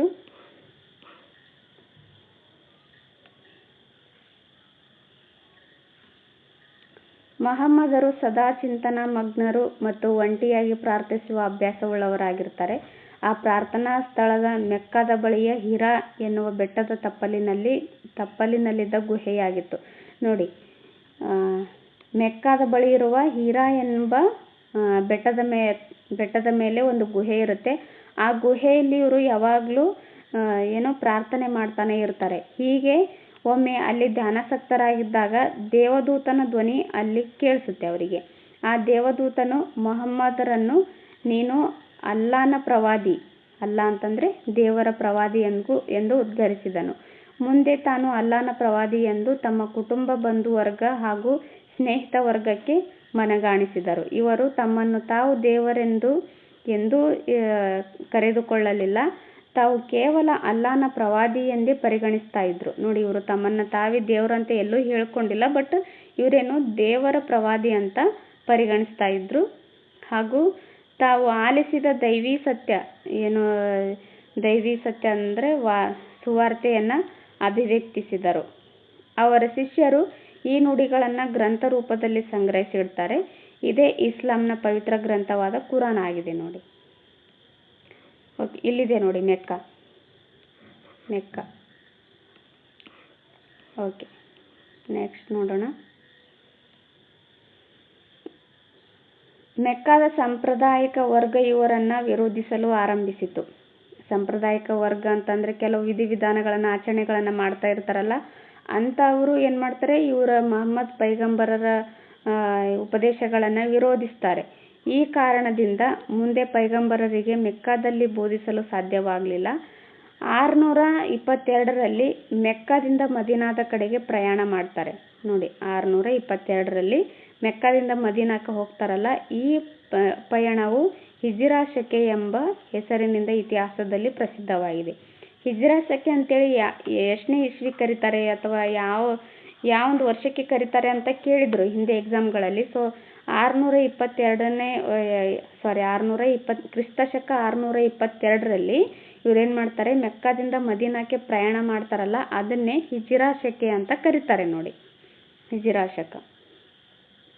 ಸ್ವಲ್ಪ ಕಾಲ ಮದೀನಾದಲ್ಲಿ ನೆಲೆಯೂರಿದರು. ಅಲ್ಲಿ ಅರೇಬಿಯಾದ ಅನೇಕ ಬುಡಕಟ್ಟುಗಳನ್ನು ಒಂದುಗೂಡಿಸಿದರು. ಇದರ ಮೂಲಕ ಅವರ ಬಲ ಇಮ್ಮಡಿಗೊಳ್ಳುತ್ತೆ.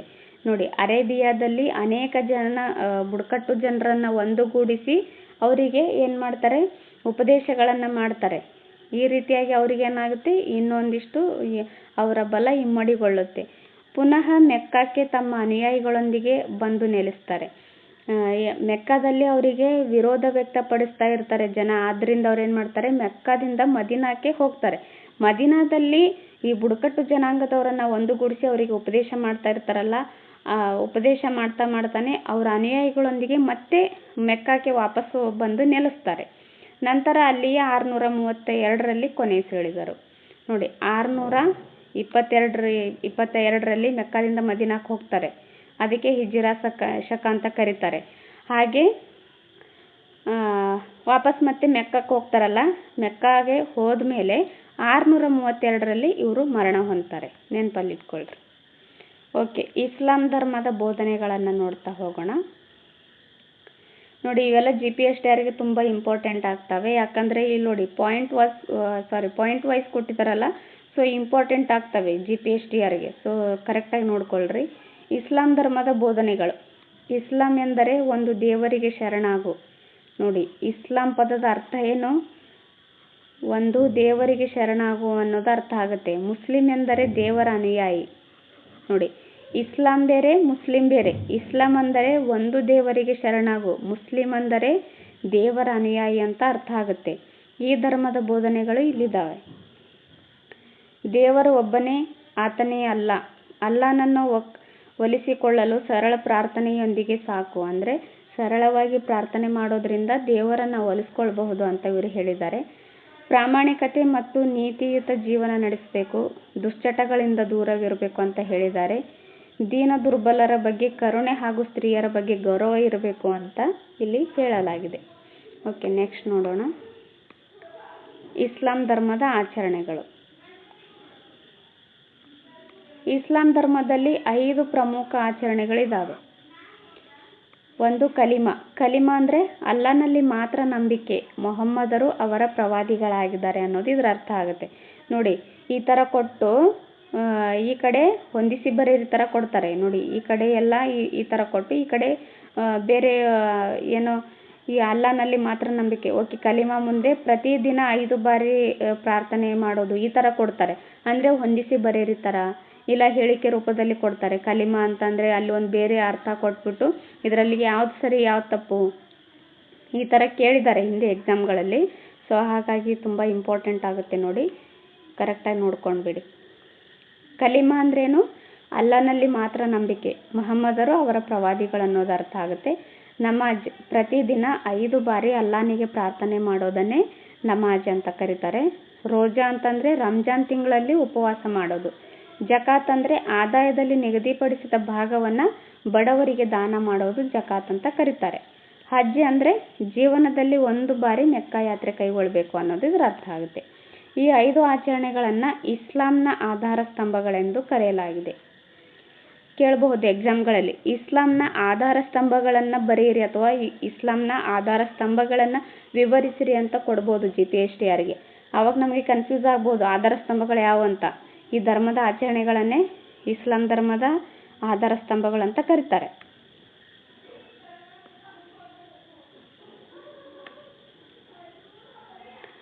ಇಸ್ಲಾಂ ಧರ್ಮದ ಪಂಗಡಗಳು. ನೋಡಿ, ಇಸ್ಲಾಂ ಧರ್ಮದಲ್ಲೂ ಸಹ ಪಂಗಡಗಳಿದ್ದಾವೆ. ಇತರ ಧರ್ಮಗಳಲ್ಲಿರುವಂತೆ ಇಸ್ಲಾಂ ಧರ್ಮದಲ್ಲಿಯೂ ಅನೇಕ ಪಂಗಡಗಳು ಇದ್ದಾವೆ. ಅವುಗಳಲ್ಲಿ ಪ್ರಮುಖವಾದವುಗಳೆಂದರೆ ಶಿಯಾ ಮತ್ತು ಸುನ್ನಿ ಪಂಗಡಗಳು. ಮಹಮ್ಮದ್ ಪೈಗಂಬರರ ಉತ್ತರಾಧಿಕಾರಿಗಳನ್ನು ಖಲೀಫರು ಅಂತ ಕರೀತಾರೆ. ಮಹಮ್ಮದ್ ಪೈಗಂಬರರ ನಂತರ ಖಲೀಫನು ಇಸ್ಲಾಂನ ಧಾರ್ಮಿಕ ಮತ್ತು ರಾಜಕೀಯ ಮುಖಂಡರ ಆಗ್ತಾರೆ. ಅಬೂಬಕರ್ ಮೊದಲನೇ ಖಲೀಫನಾಗಿದ್ದನು. ಅಬೂಬಕರ್ ಇವರೇನು ಈ ಮಹಮ್ಮದ್ ಪೈಗಂಬರರ ಮೊದಲನೇ ಖಲೀಫನಾಗಿರ್ತಾನೆ. ಇದು ನೆನಪಲ್ಲಿ ಇಟ್ಕೊಳ್ರಿ, Abubakar. Okay, next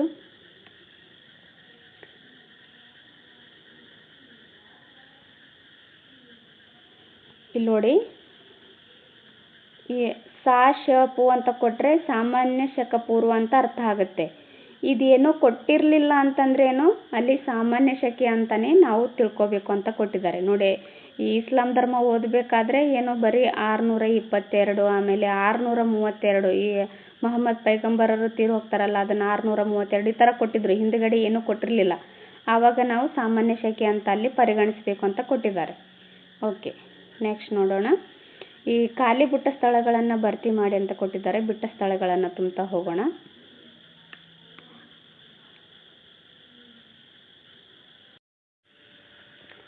okay, first question ಬಂದು ಯಹೂದಿ ಧರ್ಮದ ಮೂಲ ಪುರುಷ ಯಾರು ಅಂತ ಕೊಟ್ಟಿದ್ದಾರೆ. ಅಂದರೆ ಮೂಲ ಪುರುಷ ಡ್ಯಾಶ್ ಯಾರು ಅಂತ ಅರ್ಥ ಆಗುತ್ತೆ. ಮೂಲ ಪುರುಷ ಅಬ್ರಾಹಂ ಅಥವಾ ಎಬ್ರಾಹಂ.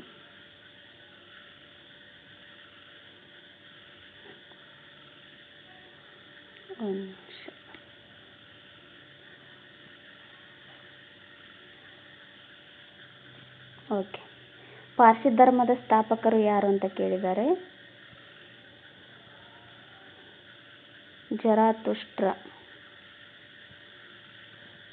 ಜರಾತುಷ್ಟ್ರರನ್ನು ಪಾರ್ಸಿ ಧರ್ಮದ ಸ್ಥಾಪಕರು ಅಂತ ಕರೀತಾರೆ. ಯೇಸು ಕ್ರಿಸ್ತರು ಹುಟ್ಟಿದ ಸ್ಥಳ ಯಾವುದು? ಬೆತ್ಲೆಹೇಮ್ ಅಲ್ಲಿ ಯೇಸು ಕ್ರಿಸ್ತರು ಜನಿಸ್ತಾರೆ.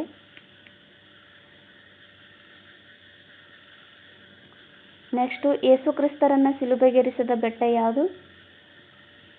ಗೋಲ್ಗೊಥಾ.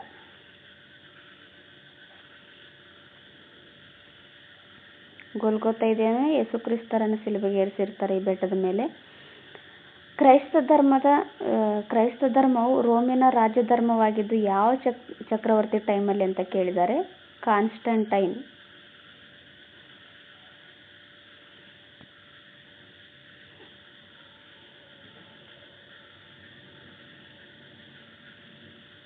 ಕಾನ್ಸ್ಟಂಟೈನನ ಆಳ್ವಿಕೆ ಟೈಮಲ್ಲಿ ಈ ರೋಮಿನ ರಾಜ್ಯ ಧರ್ಮವಾಗುತ್ತೆ ಕ್ರೈಸ್ತ ಧರ್ಮ. ಮಹಮ್ಮದ್ ಪೈಗಂಬರರು ಹುಟ್ಟಿದ ಸ್ಥಳ ಯಾವುದು? ಮೆಕ್ಕಾ. ಎಷ್ಟರಲ್ಲಿ ಅಂತ ಕೇಳಿದಾಗ ಕ್ರಿಸ್ತ ಶಕ 570 ಅನ್ನೋದು ನೆನಪಲ್ಲಿ ಇರಲಿ. ಇಸ್ಲಾಂ ಧರ್ಮದ ಪವಿತ್ರ ಗ್ರಂಥ ಕುರಾನ್. ಮಹಮ್ಮದ್ ಪೈಗಂಬರರ ಉತ್ತರಾಧಿಕಾರಿಗಳನ್ನು ಡ್ಯಾಶ್ ಅಂತ ಕರೀತಾರೆ ಅಂತ ಕೊಟ್ಟಿದ್ದಾರೆ. ಮಹಮ್ಮದ್ ಪೈಗಂಬರರ ಉತ್ತರಾಧಿಕಾರಿಗಳನ್ನು ಖಲೀಫರು ಅಂತ ಕರೀತಾರೆ. ಓಕೆ, ನೆಕ್ಸ್ಟ್ ನೋಡೋಣ. ಓಕೆ, ಇಲ್ಲಿಗೆ ಪಾಠ ಮುಗೀತು. ನೆಕ್ಸ್ಟ್ ಪಾಠ ಅಧ್ಯಾಯ 2 ಬರುತ್ತೆ. 6ರಿಂದ 14ನೇ ಶತಮಾನದ ಭಾರತ ಅಂತ. ಆ ಪಾಠನ ನೋಡ್ತಾ ಹೋಗೋಣ. ಓಕೆ, ಇದಿಷ್ಟು ಇವತ್ತಿನ ಕ್ಲಾಸ್ ಆಗಿತ್ತು. ಯಾರೆಲ್ಲ ಇನ್ನೂ ನನ್ನ ಚಾನೆಲ್ನ ಸಬ್ಸ್ಕ್ರೈಬ್ ಮಾಡ್ಕೊಂಡಿಲ್ವೋ ದಯವಿಟ್ಟು ನನ್ನ ಚಾನೆಲನ್ನು ಸಬ್ಸ್ಕ್ರೈಬ್ ಮಾಡ್ಕೊಳ್ಳಿ ಹಾಗೂ ಪ್ರೀವಿಯಸ್ ವಿಡಿಯೋಗಳನ್ನು ನೋಡಿ. ಈ ಕ್ಲಾಸ್ ನಿಮಗೆ ಇಷ್ಟ ಆದರೆ ಒಂದು ಲೈಕ್ ಮಾಡಿ, ಕಮೆಂಟ್ ಮಾಡಿ ಮತ್ತು ನಿಮ್ಮ ಫ್ರೆಂಡ್ಸ್ಗಳ ಜೊತೆನೂ ಶೇರ್ ಮಾಡಿ.